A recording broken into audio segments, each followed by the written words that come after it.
Hello friends, welcome back to our channel. Karthika Deepam సీరియల్లో ఇక దుర్మార్గుల ఆట కట్టే సమయం వచ్చేస్తుంది.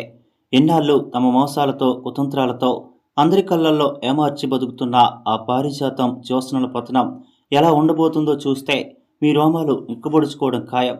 రాబోయే కథలో చోటు చేసుకోబోయే ఆ మహాఘట్టాలు ఏంటి, వాళ్ళ పాపాలు ఎలా పండాయి అన్నది ఇప్పుడు మనం వివరంగా తెలుసుకుందాం.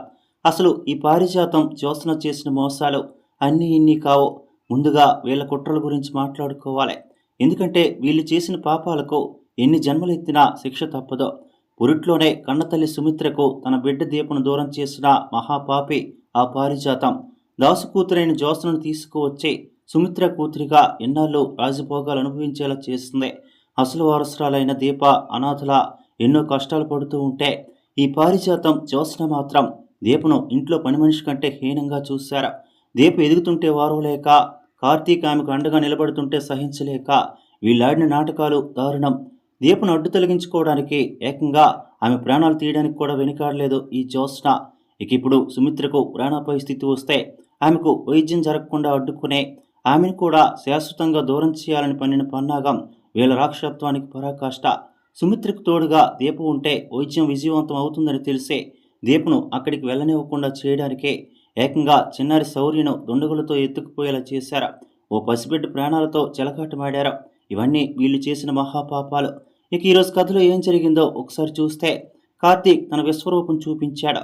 ఆ పారిజాతం జ్యోత్స్నను కుట్రలను తిప్పుకొడుతూ దాసి ఇచ్చిన సమాచారంతో ఆ దుండగులు ఉన్న ప్రదేశానికి సింహంలో వెళ్ళిపోయాడు. వాళ్ళని చితకబాది వాళ్ళ ఎముకలు విరగొట్టి మన చిన్నారి శౌర్యకు చిన్న దెబ్బ కూడా తగలకుండా సురక్షితంగా తీసుకొచ్చాడు. తండ్రి ప్రేమ అంటే ఏంటో కార్తీక్ చేతల్లో చూపించాడు. మరోవైపు వైద్యశాలలో దీప పరిస్థితి చూస్తే ఎవరికైనా కన్నీళ్లు ఆగవు. తన కూతురు ఏమైపోయిందో అన్న ఆందోళనతో పిచ్చిదానిలా బయటకు పరిగెత్తబోతుంటే వైద్యురాలు హారిక ఆమెను గట్టిగా అడ్డుకుంటుంది. సుమిత్ర ప్రాణాలు కాపాడాల్సిన బాధ్యత దీపదే అని, అక్కడి నుండి కదలడానికి వీల్లేదని ఆమెను లోపలే ఉంచేస్తుంది. పాపం దీప ఒకవైపు కూతురి మీద బెంగ, మరోవైపు సుమిత్ర ప్రాణాలు నిలబెట్టాలన్న తపన మధ్య తీవ్రంగా నలిగిపోతుంది. సరిగ్గా అదే సమయంలో దీప బయటకు రాకుండా పారిజాతం కాపలాగా ఉంటే కార్తీక్ అకస్మాత్తుగా వచ్చి ఆమె గుండెల్లో రైలు పరిగెత్తిస్తాడు. పారిజాతానికి గట్టిగా బుద్ధి చెప్పి దీప దగ్గరికి వెళ్ళి శౌరి క్షేమంగా ఉన్న వార్త చెబుతాడు. కార్తీక్ మాటలతో దీపకు ప్రాణం లేచి వస్తుంది. ఇక శస్త్రచికిత్స గదిలో జ్యోత్స్న చేసిన నాటకానికి వైద్యురాలు హారిక అదిరిపోయే బదులిచ్చింది. తానే సుమిత్ర పక్కన ఉండాలని వచ్చిన జ్యోత్స్నకు ఏకంగా మొత్తమందు ఉన్న సూదిని గుచ్చి పక్కన పడేస్తుంది. దాంతో జ్యోత్స్న కుట్ర అక్కడే మట్టి కరిచిపోతుంది. ఆఖరికి శస్త్రచికిత్స సమయంలో సుమిత్ర పక్కన దీపం ఉండటం చూసి బయట ఉన్న పారిజాతం కంగు తింటుంది. ఇక్కడి నుంచి వీళ్ళ పతనం ఎలా ఉండబోతుందో తెలుసా?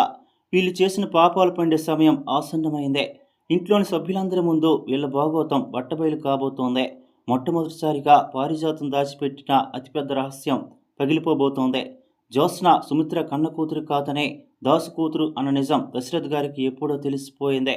ఎన్నాళ్ళు ఆ నిజాన్ని మోస్తూ లోపల కుమిలిపోయిన దశరథ్ గారు ఇప్పుడు కార్తీక్ దాసులతో కలిసి తన మౌనాన్ని వేడబోతున్నారు.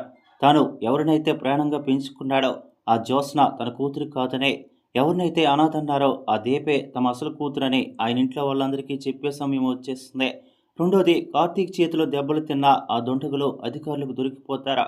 వాళ్ళకక్కడ గట్టిగా దేహశుద్ధి జరిగేసరికి తాళలేక అసలు నిజం మొత్తం కక్కేస్తారా. పసిపిల్ల అయిన శౌర్యని ఎత్తుకుపోమ్మని డబ్బులిచ్చింది ఆ జ్యోత్స్న పారిజాతమే అనే సాక్ష్యాలతో సహా బయట పెడతారా.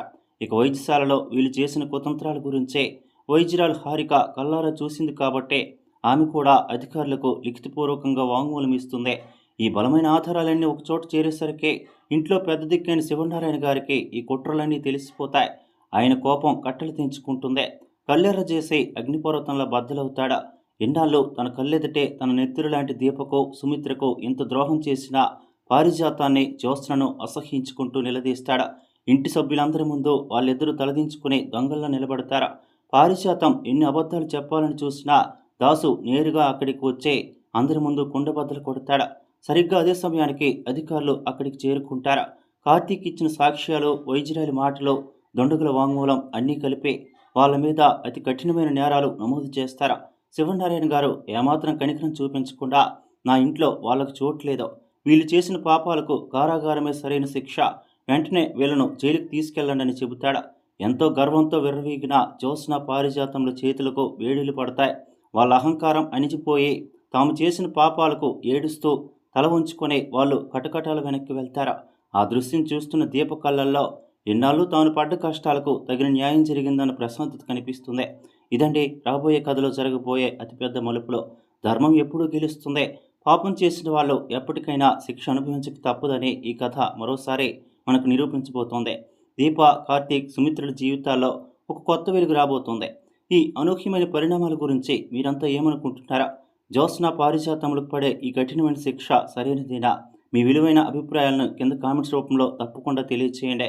ఇలాంటి మరెన్నో ఆసక్తికరమైన లేటెస్ట్ అప్డేట్స్ కోసం మన ఛానల్ను తప్పకుండా సబ్స్క్రైబ్ చేసుకోండి. ఈ కథనాన్ని ఇతరులతో పంచుకోండి. అలాగే లైక్ చేయడం మర్చిపోవద్దు. మళ్ళీ మరొక అద్భుతమైన కథాంశంతో మీ ముందుకు వస్తాను. అంతవరకు సెలవు. నమస్కారం.